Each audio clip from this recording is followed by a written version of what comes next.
Hey everybody, Ray Schneider here, call sign Shino. What's going on? The topic is going to be,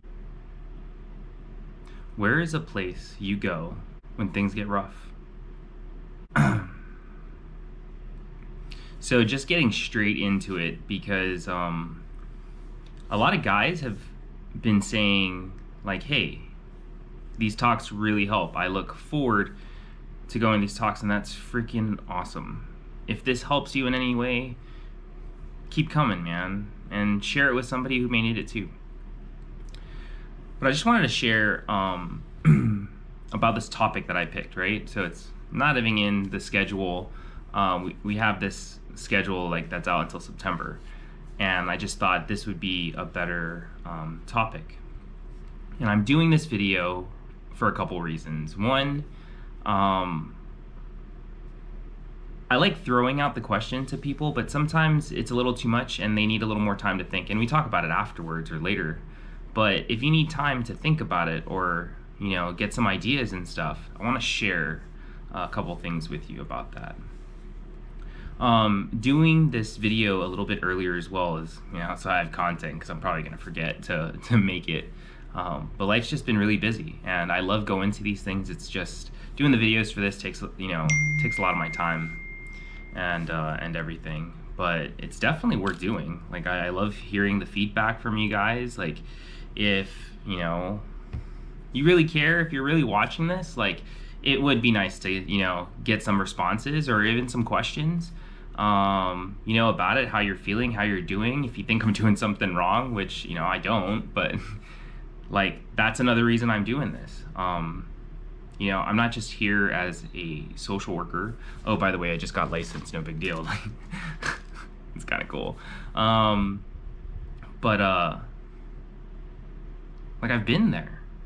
I know how it is to be a veteran, to be someone who struggles with mental health issues, to someone who goes through shit every fucking day.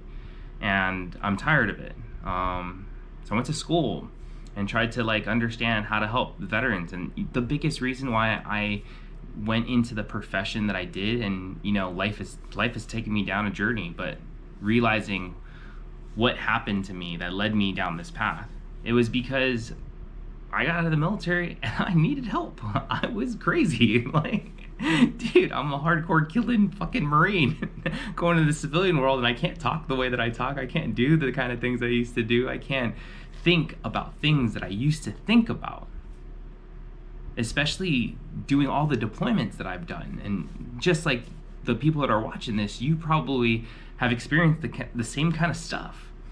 And it shocked me, and I fell down into this really, really dark hole, really bad. And when I asked for help, when I went to the VA or to the hospitals, like, dude, when I went to the hospitals, I went to the hospitals. But no one was there to help me. I asked. It was shitty quality stuff. And I wanted to be better than that. I knew that I should have expected more, and that's why I give more as a provider. Like when someone needs help, I give it my all. You know, if I can't find the thing, I'm gonna try to find it. I'm gonna do everything in my power to do so, to help the guy that needs that help, because I didn't get shit. And that's a crazier story of how that happened. But like, you know, now being a professional, going to school, getting educated, going through the academics and stuff, I see the things that are wrong, and now I'm making noise about it. And that's kind of what I do. Like, I'm still a social worker, I'm still doing that, but it's also a responsibility of a social worker to uphold the standards of making sure people are taken care of, that they increase their quality of life. That is our overall mission. Like, just making people happy, sharing smiles and everything. And I truly believe in that. My old Marine side's like, shut up. But as a human being, we absolutely deserve that. And I wanted to share with you today about the place that I go to. So if you ask me, like 7 years ago on active duty, where would I go? The freaking toilet. The toilet was my only place of solitude, where nobody was around me. No one wanted to be around me because my butthole stunk, and so did the poop coming out of it. And I could think, I could rationalize, I could think the way that I think, I could be who I wanted to be on the toilet. And that was my throne, literally. And it shouldn't have been. You know, when I talk to individuals about things that they do, and that could be your place, right? And it's a lot of dudes' places, especially if you're a dad or whatever. But you really have to think about yourself. Take care of yourself. Thinking about it now as a mental health provider, like, I'm really thinking about it like, holy cow, I did that because I couldn't communicate with anybody. And I knew it even on active duty. I couldn't say or do whatever I wanted to do because it would offend somebody. But in all reality, if you want someone to understand you, especially your partner, you need to talk to them. You need to communicate. You can't think that they know what you're going through, because they don't. You can only assume, but that'll only get you so far. So at least convey your negative energies, your how you think, your mindset and stuff to the people that care about you. You know, it took me a very long time to do that with other people. And I self-disclose all of this shit because I know my friends out there, I know the people that are watching have been through these situations themselves.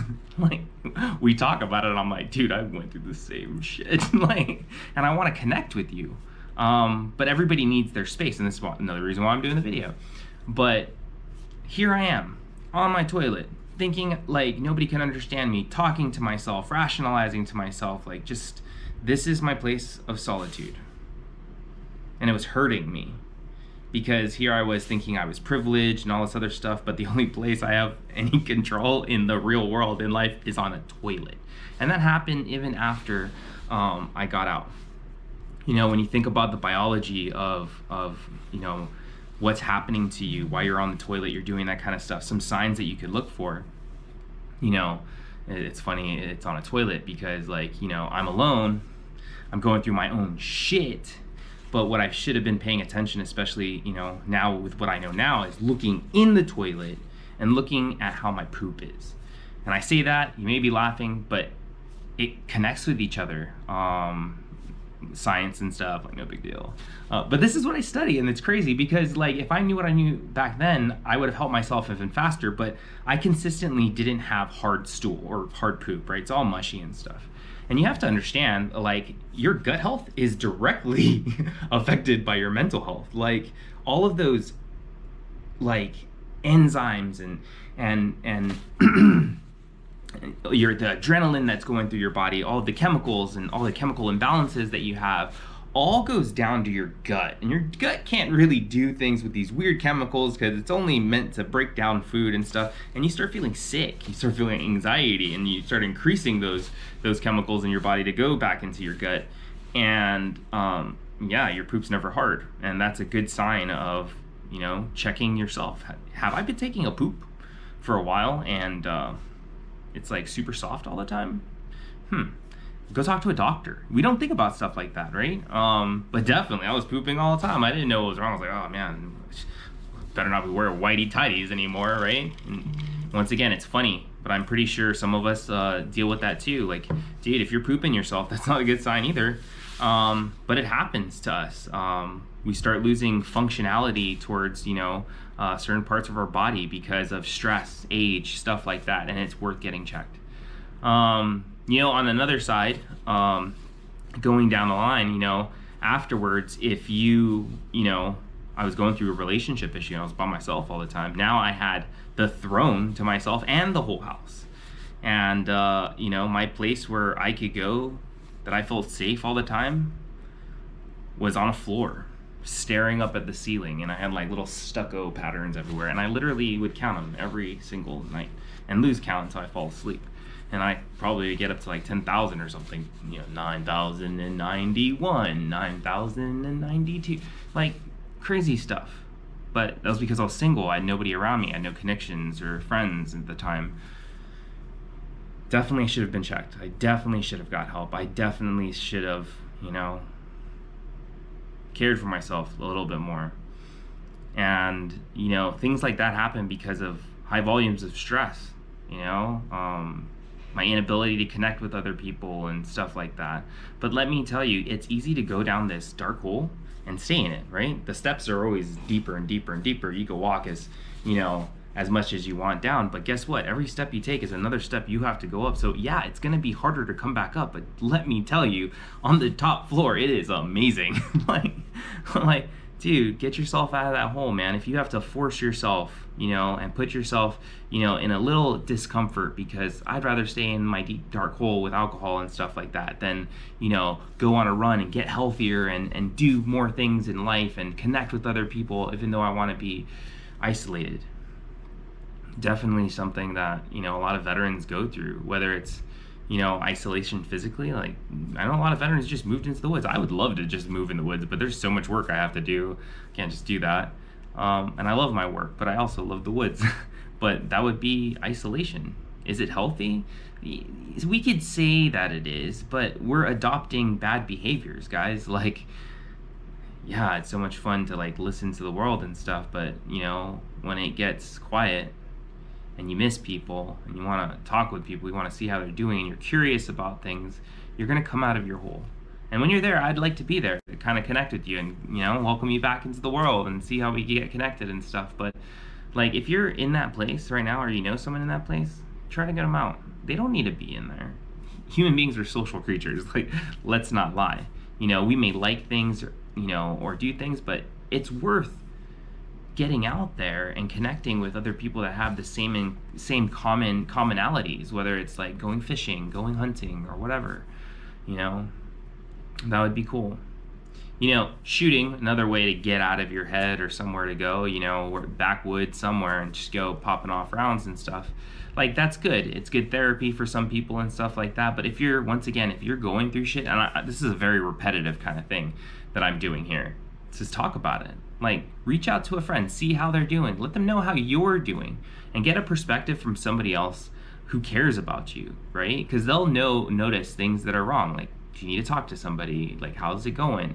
Like, you have financial issues. Everybody wants to run away from those people. But if you do, okay, come over, let's talk. I'm not going to give you money. Hell no. But what I will do is connect you with someone who could help you, like, consolidate your debt with, like, better money management. Stop living outside your personal means. Like, I'll probably give you, let's see if I have it. Well, I usually give out books and stuff. It's called Rich Dad, Poor Dad. Anyways, I'll probably give you one of those books because I learned so much from it as a kid. And it's definitely worth reading and utilizing that knowledge to, live a better life financially. And then thinking about, places you could go. Like, dude, a place that I used to go when I got out of that whole pit and I came back here to Guam because my family was just like, well, enough of your shit, come back home. I came back home, and this is home. I love this place. Like, everybody is so loving and yeah, they're assholes sometimes, but that's just life. But I could always feel good being around good people, and these are the good people. And for me, especially where I come from in the military, like, I want to be surrounded by good people. I don't want to feel like someone's threatening my life, because then I go into fucking Action Joe mode and start fucking doing what I used to do. Anyways, so where I used to go is jiu-jitsu. Oh my god. I started as a weight belt. Like, here I am thinking, like, I could do this shit. Like, I'm a McMap black belt, and I'm gonna fucking, I'm gonna go in there and, do my shit.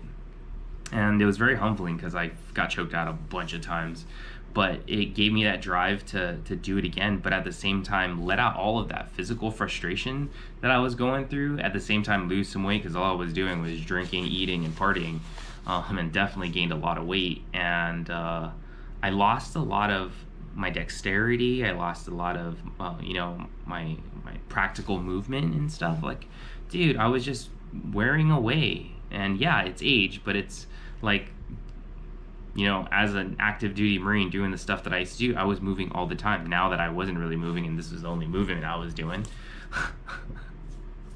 like, crap, I shouldn't have done that. Anyways,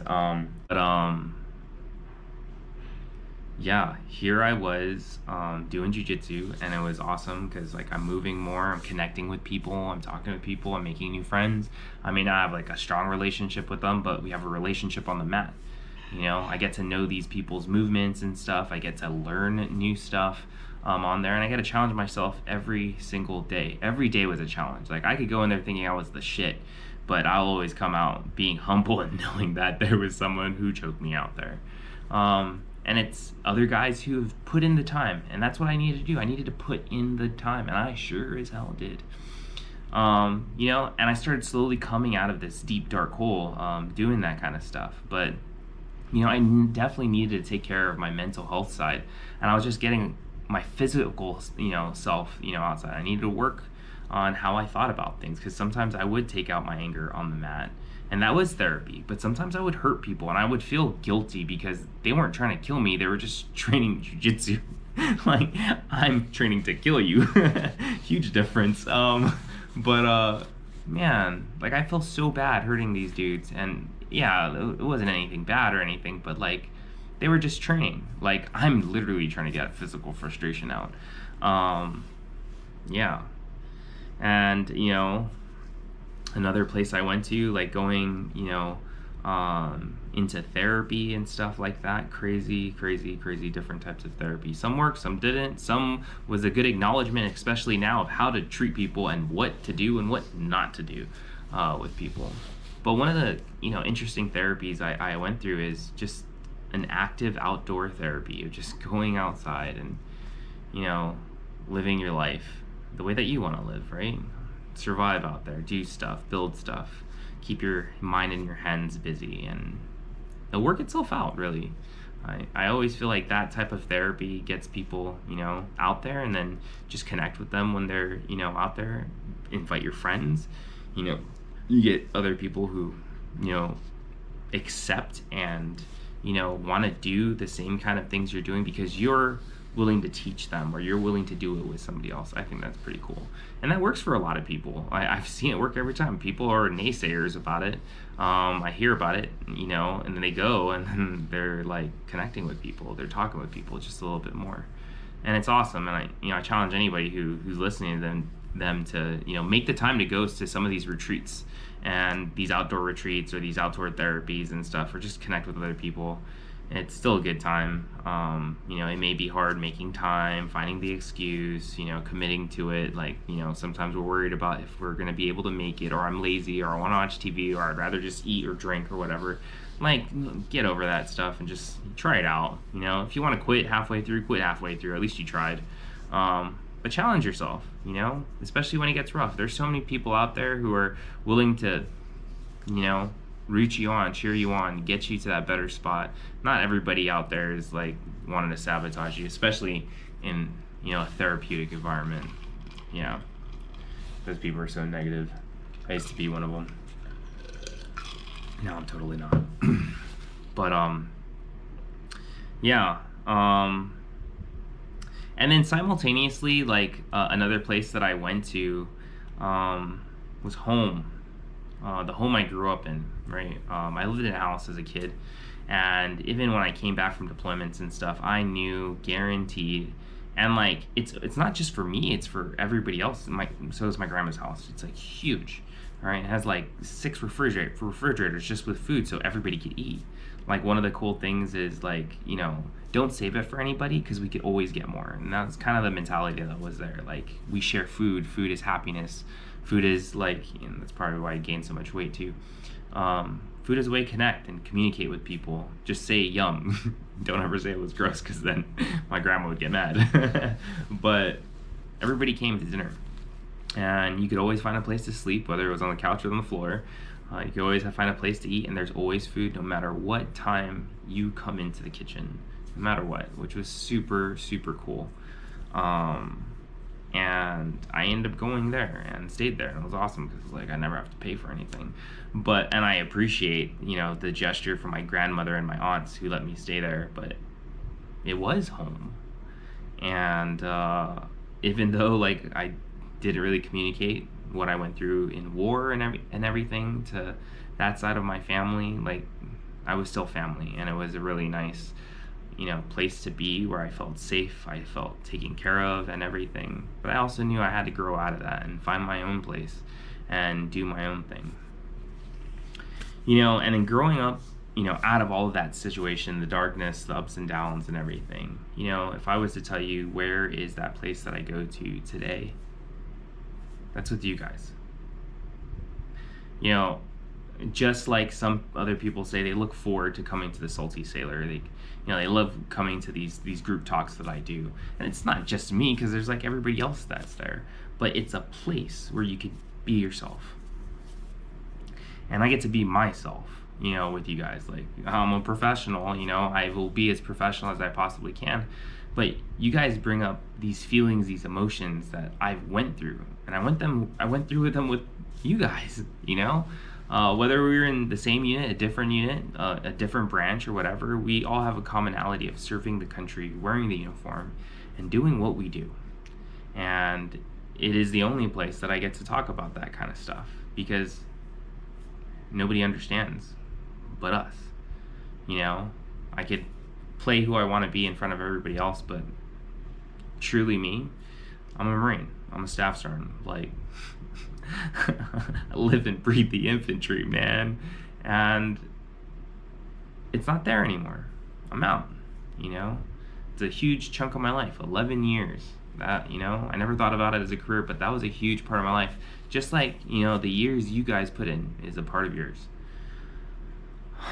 So, yeah, wanted to shoot that out to everybody and let everybody know, like, hey, that was my place, That was crazy. Because it changes over time.